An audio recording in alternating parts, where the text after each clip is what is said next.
And then I put that back together with a fun solo.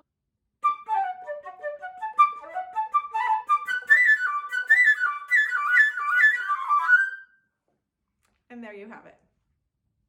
Okay, have fun practicing classical symphony. I'll see you guys all on Sunday.